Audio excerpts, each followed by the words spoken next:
তোমার দেহটাকে দেওয়ার পরে গো আমি আল্লাহ রাব্বুল আলামিন আবার তোমার দেহের ভিতরে প্রাণ দিব।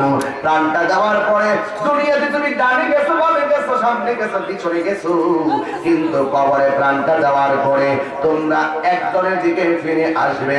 সুম্মা ইলাইহি তুরজাউন। আমি আল্লাহ তোমাকে বানিয়েছি, আবার আমি আল্লাহর কাছে তোমাদেরকে ফিরে আসা লাগবে। আল্লাহু আকবার বলেন না। মানুষ যখন মারা যায় কি করি? আরে মানুষ মারা গেলে কি করি? আমি আজকে দোয়া করি আমাদের এই যে মোসাহার হিসেবে, কারণ আর বলছি তো ওনার শ্বশুর মারা গেছেন। ইন্না লিল্লাহি ওয়া ইন্না ইলাইহি রাজিউন। আল্লাহ যেন ওনাকে জান্নাতবাসী করে বলেন আমিন। তারপরে তার আপনজনরা চোখের পানি ফেলে কান্না করতেছে। কেউ বাবাকে হারিয়ে কান্না করছে, কেউ শ্বশুরকে হারিয়ে কান্না করছে, কেউ বিয়াইকে হারিয়ে কান্না করছে, কেউ তার বাবাকে হারিয়ে কান্না করছে, কেউ তার শ্বশুরকে হারিয়ে কান্না করছে। এটাই হলো পৃথিবীর চিরন্তন বাস্তবতা। কথা বলেন ঠিক না ঠিক? তাহলে মানুষ মারা গেলে আমরা কি পড়ি? কথা বলেন কি পড়ি? আমি যখন এই আয়াতটা তেলাওয়াত করব, আপনারা কি জবান খুলে আল্লাহরে ডাক দিতে পারবেন? আমি পড়ি, আপনারা আল্লাহকে ডাক দিন ইনশাআল্লাহ, কারণ আমাদের মরণ যে কোনো মুহূর্তে আসতে।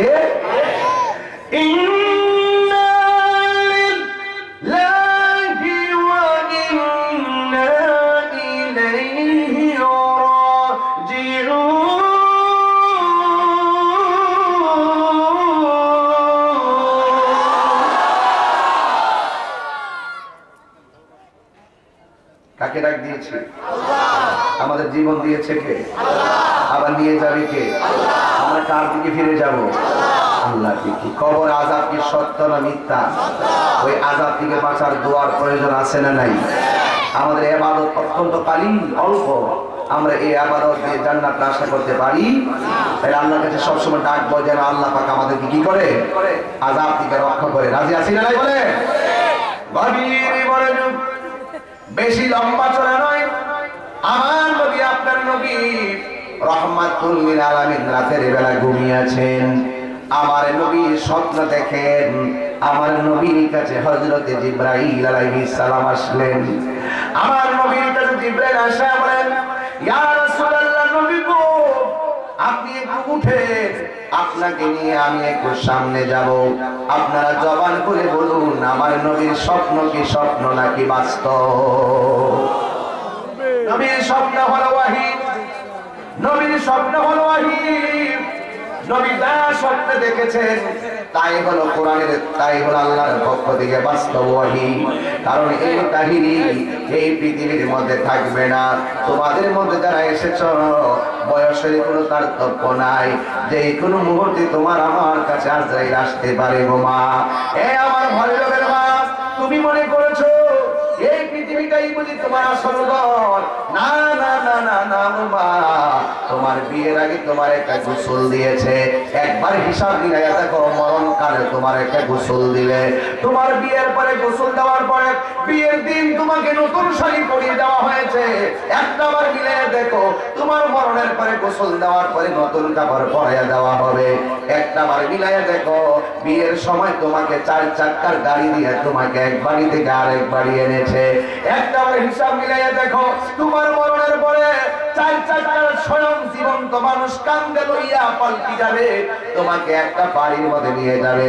যেমন ভাবে বিয়ের পরে তোমাকে তোমার স্বামীর বাড়ির দিকে নিয়ে গেছে। একটাবার খেয়াল করে দেখো, সবাই তোমাকে বাড়িতে নেওয়ার পরে একটা রুমে ঢুকিয়ে দিছে। ঠিক কেমন ভাবে তোমার মরণের পরে তোমাকে একটা ঘরের ভিতরে ঢুকাইয়া দিবে। এই ঘরের ভিতরে ঢুকাইয়া দেওয়ার পরে একটা হিসাব মিলাইয়া দেখেন, আপনার যখন পাশর ঘরের দিন হয়, মানুষগুলো আপনাকে নিরিবিলি ঘরে ঢুকাইয়া বাহির দিকে দরজাটা লাগাইয়া দেয়, আপনাকে সময় দিয়া দেয়। একটাবার মিলাইয়া দেখো, তোমাকে আমাকে মানুষগুলো কান্দে কইরা লইয়া আসল ঘরের মধ্যে লামাইয়া দিয়া, উপর দিক দিয়া বাঁশ দিয়া চাটি দিয়া আর মাটি দিয়া তোমার ঘরটারে তালা লাগাইয়া দেয়। এ আমার বন্ধুরে, এটাই হলো আসল নায়ক। ও যুবক পায়ে পায়ে ধরে বলি, এমনও হতে পারে আজকের মাহফিলটা তোমার আমার জন্য জীবনের শেষ মাহফিল হয়ে যেতে পারে। এই জন্য আমি মাঝে মাঝে ওয়াজের ভিতরে মাঝে মাঝে কিছু সঙ্গীত গাই, অসুবিধা হবে? সুন্দর পৃথিবী ছেড়ে চলে যেতে চায় না মন, তবু চলে যেতে হয়। সবাই বলেন না, সুন্দর পৃথিবী ছেড়ে চলে যেতে চায় না মন, তবু চলে যেতে হয়। সুখের দোচালা চাউলি দিয়া যতন করিয়া গর্বা দিয়া সাজানো হলয়ে ভুবন, বেঁচে থাকা আশায় তখনই চলে এলো উপরের ডাক, তখনই চলে এলো উপরের ডাক, হলো না পূরণ স্বপ্ন, তবু চলে যেতে হয়। সুন্দর পৃথিবী ছেড়ে চলে যেতে চাই না মন, তবু চলে যেতে হয়। তবু চলে যেতে হয়। হারিয়ে যাব একদিন আমি, রবনায় ভুবন চিরদিন, বলল হারিয়ে যাব একদিন আমি, রবনায় ভুবন চিরদিন। ক্ষমা করে দিও তোমরা আমায়, বলো ক্ষমা করে দিও, ভুল করে থাকি যদি কোনো দিন, হারিয়ে যাব একদিন আমি, রমনায় ভুবন চিরদিন। একটা জবান কষ্ট হচ্ছে করে, আসল ঘরের নাম কি বিল্ডিং না কবর? আরো বড় করে বলুন, বিল্ডিং না কবর?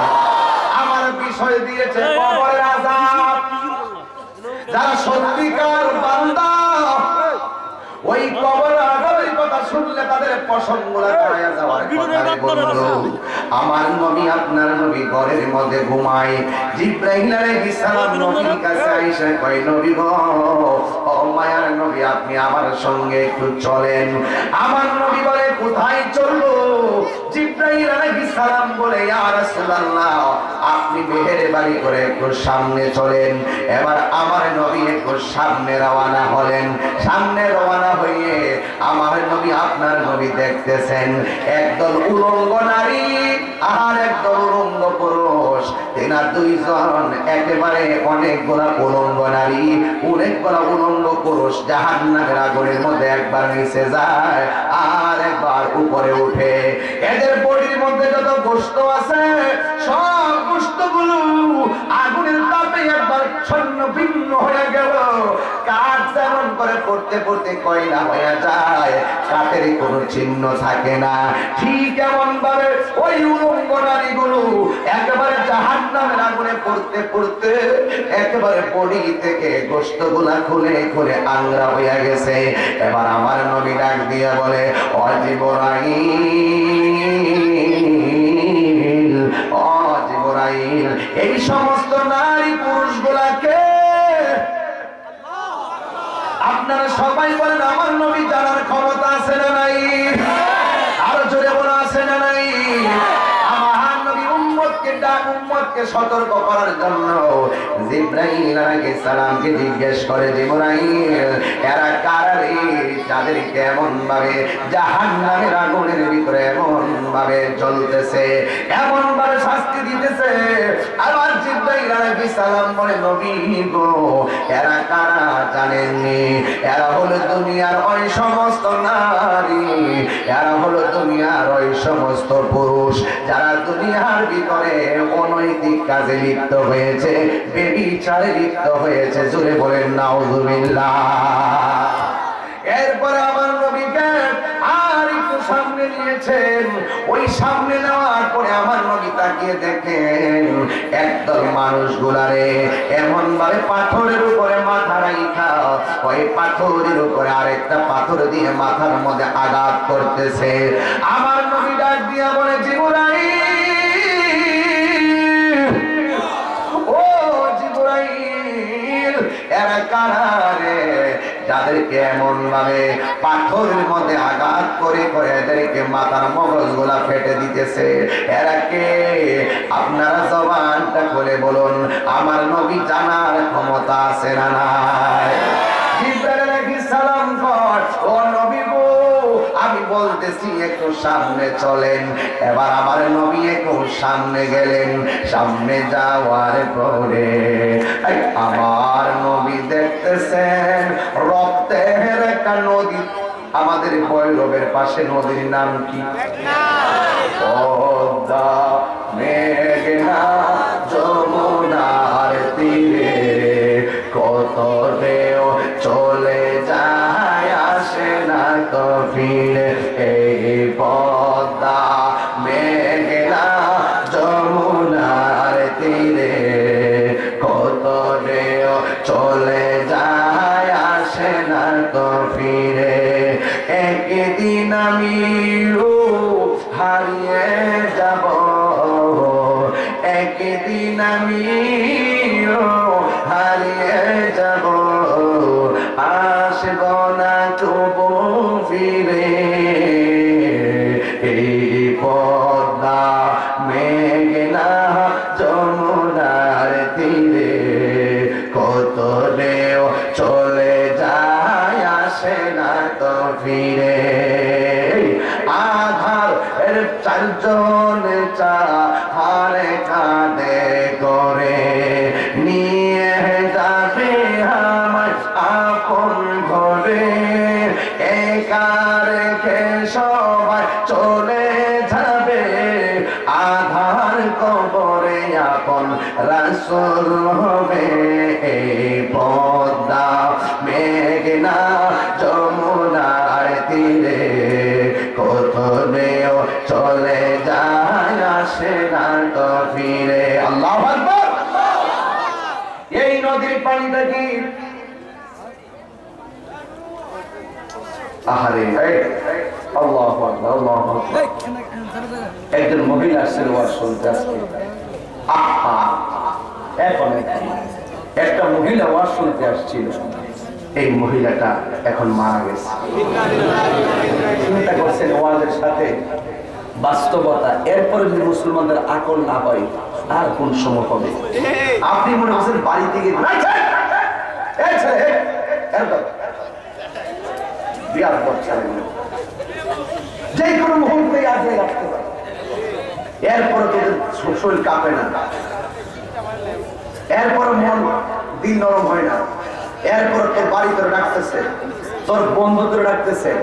এখানে ওয়াজ শুনতে আসছে মহিলাটা, কত স্বপ্ন নিয়ে আসছে, ওয়াজ শুনে আবার বাড়ি যাবে, কিন্তু সেই মহিলাটা এখন মারা গেছে। ইন্না লিল্লাহি ওয়া ইন্না ইলাইহি রাজিউন। এই মহিলার খুশনসিব যে কোরআনের মাহফিল শুনতে আইসা এই জান্নাতের বাগানেই আল্লাহ তারে কবুল করে ফেলাইছে। আলহামদুলিল্লাহ বলবেন না? আমরা সবাই মিলে আমার এই মায়ের জন্য দোয়া করি, আল্লাহ যেন তাকে জান্নাতবাসী করে বলেন আমিন। আর বলেন আমিন। বাবার আমার এভাবে আমি যে কথা বলছিলাম যে এই আজকের মাহফিলটা হতে পারে শেষ মাহফিল, আমি তো আর শেষও করতে পারি নাই। একটা মহিলা কে আল্লাহ মিয়া আমাদের সকলকে একটা মিসকল দিয়ে দিছে, তার যে গতি হয়েছে তোরও সেই গতি হতে পারে। এখনো সময় আছে, আমাকে ডাক, আমাকে ডাক, এখনো সময় আছে, আমার বিধান মানো, আমার নবীর সুন্নাত তরিকা চলো। কেউ পৃথিবীতে বাঁচবে না, কেউ আগে যাবে, কেউ পরে যাবে। কথা বলেন ঠিক কিনা বলেন? আমি একবার বলছি, আমি লম্বা করবো না। কিন্তু শব্দটা কিন্তু আমার কিন্তু হৃদয়টা কেড়ে গেছে এই মহিলাটার খবরটা শুনে। একটা মৃত্যু সংবাদ বললাম, আরেকটা মৃত্যু সংবাদ চলে আসছে। এভাবে একদিনে একজন, দুইজন, তিনজন, চারজন, প্রতিদিন মৃত্যুর একটা সিরিয়াল আছে। কি আছে? কি আছে? প্রতিদিন তো লোক পড়তেছে, প্রত্যেকদিন লোক পড়লে দৈনিক লোক মারা যাওয়ার একটা সিরিয়াল আছে। এই সিরিয়ালের মধ্যে আমিও কিন্তু লাইনে দাঁড়িয়েছি। কথা বল ঠিক কিনা? মৃত্যুর সিরিয়াল। কিসের সিরিয়াল? মৃত্যুর সিরিয়াল। এভাবে প্রতিদিন মরতেছে, আমি একটা সিরিয়ালে দাঁড়িয়ে আছি। আমি যদি জানতাম যে আমার সিরিয়ালটা এত নাম্বার, তাইলে কি আমার ভাত খাওয়া বেঁচে যাইতো? আমি যেহেতু জানি না, তাহলে যে কোনো মুহূর্তে আমার কাছে মৃত্যু আসতে পারে। এ ভাই, কবর বড় ভয়ঙ্কর জায়গা। দেখো আমি কি বলতেছি, এই কথাগুলো হৃদয়ে লালন করে আমার কথাগুলো থেকে বাঁচার চেষ্টা করবেন। অন্তত পক্ষে যে আযাবের কথাগুলো বলবো এগুলো থেকে বাঁচার চেষ্টা করবেন, দেখবেন আল্লাহ আপনাকে জান্নাত দিয়ে দিবেন। জোরে করে মারহাবা। একটা জবান বন্ধ রাখবেন না। আমি বলেছিলাম ভৈরবের বাজারের পাশে যে নদী আছে, ওই নদীর নাম কি? পদ্মা না মেঘনা? আর যদি বলেন পদ্মা না মেঘনা?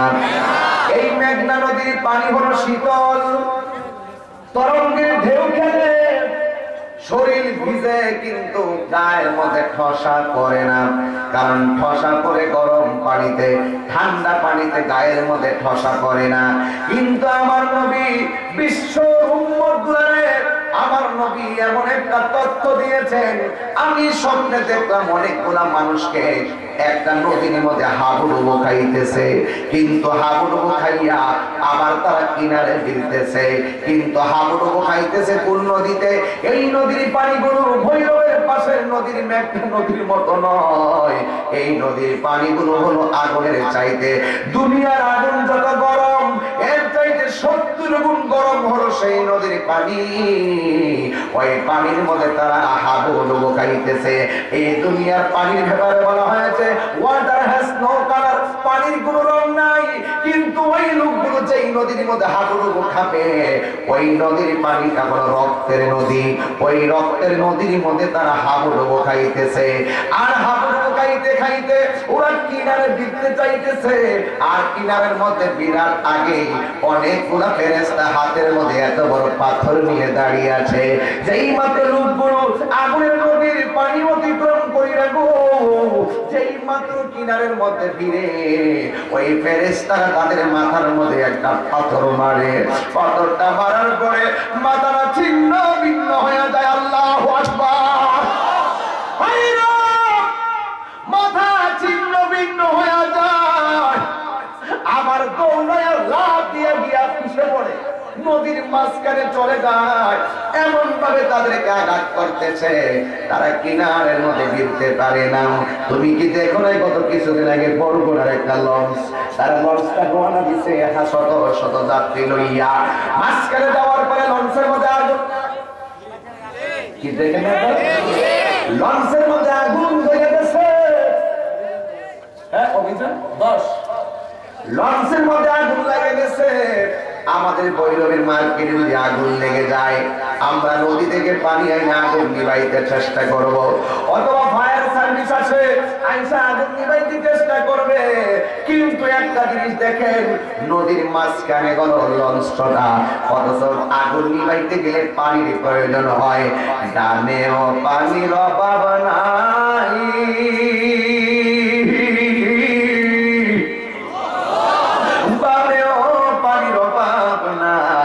ডাইনেও পানির অভাব নাই, বামেও পানির অভাব নাই।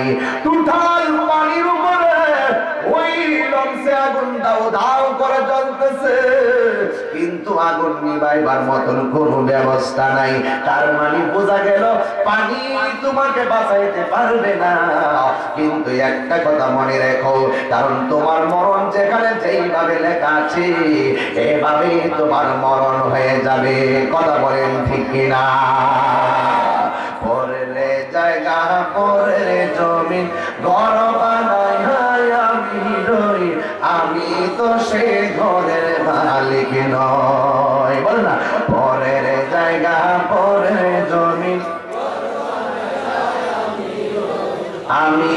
সেই ঘরের মালিক নয়, আমি তো সেই ঘরের মালিক নয়, সেই ঘরখানাদার জমিদারি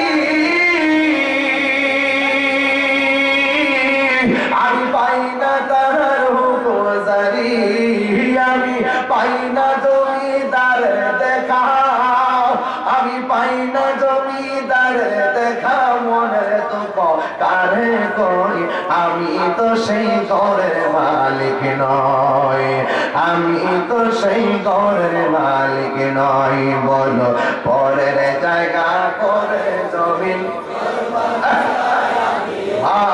আমি তো সেই ঘরের মালিক নয়, বলো আমি তো সেই ঘরের মালিক নয়। বলো পরের জায়গা পরের জমিন, আমি তো সেই ঘরের মালিক নয়। কথা কোন ঠিক কিনা?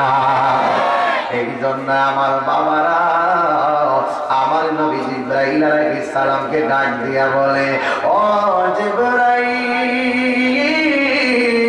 এরা কে রে? এরা আগুনের নদীর মধ্যে এমন ভাবে কেন হাবুডুবু খাইতেছে? জিবরাইল আলাইহিস সালাম বলে, নবী গো, এরা কারা জানেননি? এরা দুনিয়ার অন্য কেউ নয়, এরা বলে দুনিয়ার সুদখোরের দল। কথা বলেন ঠিক কিনা? এই জন্য কবর আযাব থেকে বাঁচতে গেলে সুদ থেকে বাঁচতে হবে। ঘুষ খাওয়া যাবে না, সুদ খাওয়া যাবে না। আমি আপনার এলান করে দিয়ে গেলাম, আমি আপনাকে এলান করে দিয়ে গেলাম। এখন সকালে বলবেন পঞ্চবটি মাহফিলে তাহিরি কি বলল? 1 নম্বর তাহিরি বলছে বেবিচার করলে জাহান্নামের আগুনে দাউ দাউ করে জ্বলতে হবে। 2 নম্বর বলল সুদ খাইলে রক্তের নদীর মধ্যে, আগুনের তাপ নদীর মধ্যে হাবুডুবু খাইতে খাইতে কল্লা ফাটাইয়া ফালাইব।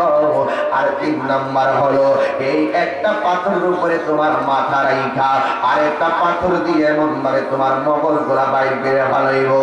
আমার নবী ডাক দিয়ে জিবরাইল, এরা খেলে যাদের মাথার নিচে একটা পাথর রাইখা ওই পাথরটা দিয়ে আবার মাথার মধ্যে আঘাত কইরা তাদের মগজগুলা ছিন্ন ভিন্ন করে ফেলে দিতেছে, তারা আবার কে? আল্লাহর হাবিবের কাছে জিবরাইল কয়, নবী গো, এরা কে জানেননি? যারা মা বাবার মনে কষ্ট দিয়েছে, এদেরকে ওই পাথর দিয়ে তাদের মগজগুলা ছিন্ন ভিন্ন করে ফেলে দিয়েছে। এই আমার পঞ্চবটি 3 নং ওয়ার্ডের কবরবাসীর স্মরণে যারা মাহফিল সাজিয়েছ, আমি তোমাদের কাছে বইলা দিয়া যাই, আজকে যারা মাহফিল সাজাইছো তোমরা কে কে মায়ের মুখে হাসি ফুটাইয়া এসেছো? আজকে যারা মাহফিল সাজিয়েছো কে কে বাবার মুখে হাসি ফুটাইছো? এক যুবক, মার মনে কষ্ট দিয়া তুমি এই মাহফিল সাজাইলে কোনো লাভ হবে না। মা বাবার মনে কষ্ট দিয়া মক্কা মদিনা গেলেও লাভ হবে না। মা বাবার মনে কষ্ট দিয়া তাহিরির কাছে মুড়ি ধইয়া আব্বা আব্বা করলেও লাভ হবে না। কথা কোন ঠিক কিনা বলেন? এখন যদি সকালে বলেন কি ওয়াজ করলো কিছুই বুঝি নাই, যারা মানে না তাদের কাছে ওয়াজ কিছুই মনে হয় না, আর যারা মানার চেষ্টা করে তাদের কাছে কথাগুলো অনেক দামি মনে হবে। এখন আপনারা জবান খুলে বলেন, কবরের আযাব কি সত্য না মিথ্যা? আর জোরে বলেন, সত্য না মিথ্যা? এই জন্য বন্ধু, আমার নবী 3টা শাস্তি দেখলেন। দেখার পরে আমার নবী একটু সামনে গেলেন, সামনে যায় দেখলেন একটা গাছের গোড়ার মধ্যে একটা মুরব্বী লোক বসে আছে। এই মুরব্বী লোকটার পাশে ছোট ছোট বাচ্চাগুলা বসে আছে। বৈশা বৈশা তারা কি করে জানেননি? এই ছোট বাচ্চাগুলো ওই মুরব্বীটার কাছে বৈশা বৈশা আমার আল্লাহর কোরআন তেলাওয়াত করতেছে। আমার নবী ডাক দিয়া হলে, জিবরাইল, এই ছোট ছোট বাচ্চাগুলাকে আর এই ছোট ছোট বাচ্চাগুলোর পাশে মুরব্বীটাকে, যার দাড়িগুলো আছে, মাথার চুলগুলো কুকুরানো কুকুরানো। জিবরাইল আলাইহিস সালাম বলে, নবী গো, এই মুরব্বী লোকটাকে চিনেননি? যার নাম হলো হযরতে ইব্রাহিম আলাইহিস সালাম। এই মুরব্বীটার পাশে ছোট ছোট বাচ্চাগুলোকে এবার ডাক দিয়া কয়, নবী গো, এই ছোট ছোট বাচ্চাগুলো হলো যারা ছোটবেলায় মা বাবা হারায়া ফালাইছে। আমাদের সমাজে ছোট বাচ্চা হারাইছে এমন বাবা আছে না নাই? কে আছেন হাত তুলেন তো দেখি। ছোট বাচ্চা হারাইছেন, ছোট বাচ্চা, বাচ্চা ছোট ছিল আপনার দুই ছেলে। আপনি যদি বরগুনার ইতিহাসটা, বরগুনায় যে লঞ্চ ডুবছে এখানে একটা ছোট্ট একটা ইতিহাস আছে তার বাবা। এই লঞ্চ থেকে সে ছোট্ট বাচ্চাটাকে নিয়ে লাফ দিয়ে নদীর মধ্যে পড়ে গেছে। শেষ পর্যন্ত ওই বাবা সন্তানটারে বুকে নিয়ে 1.5 ঘন্টা পর্যন্ত সাঁতরাইছে। শেষ পর্যন্ত বাচ্চাটা মারা গেছে, বাচ্চাটাকে বাঁচাতে পারে নাই। এই বাচ্চার বাবা উপরে উঠে বলতেছে, সাংবাদিকদের সাক্ষাৎকার দিতেছে যে আমি আমার বাচ্চাটাকে নিয়ে 1.5 ঘন্টা জীবন যুদ্ধের পানির মধ্যে অনেক সাঁতার করেছি শুধু বাচ্চাদের বাঁচানোর জন্য। শেষ পর্যন্ত আমার বাচ্চাটা দুনিয়া থেকে বিদায় হয়ে গেছে। আমি সেই বাবাকে একটা সুসংবাদ দিয়ে যাই, যেই বাবাটা সারা 1.5 ঘন্টা বাচ্চাটাকে বুকে নিয়ে মৃত্যুর সঙ্গে পাঞ্জা লড়ে বাচ্চাটাকে বাঁচাইবার চেষ্টা করেছে, আমি ওই বাবাকে একটা শুভ সংবাদ দিব। এই বাবা এই লোকটার একটা শুভ সংবাদ দিব। এই লোকটার ছোটবেলা 2টা বাচ্চা তার সন্তানকে হারাইছে, আপনার একটা শুভ সংবাদ দিব। এমন ভাবে যারা ছোট বাচ্চা হারাইছেন আপনাদেরকে শুভ সংবাদ দিব কি, আপনার ছেলেগুলো ছোটবেলায় মারা যাওয়ার পরেই এই ছেলেগুলো ইব্রাহিম নবীর পাশে যায় জমা হচ্ছে। ইব্রাহিম নবীর পাশে গিয়ে গিয়ে তারা কোরআন শরীফ পড়তেছে। এই ছোট ছোট বাচ্চাগুলো হাসরের ময়দানে ঘোরাঘুরি করবে।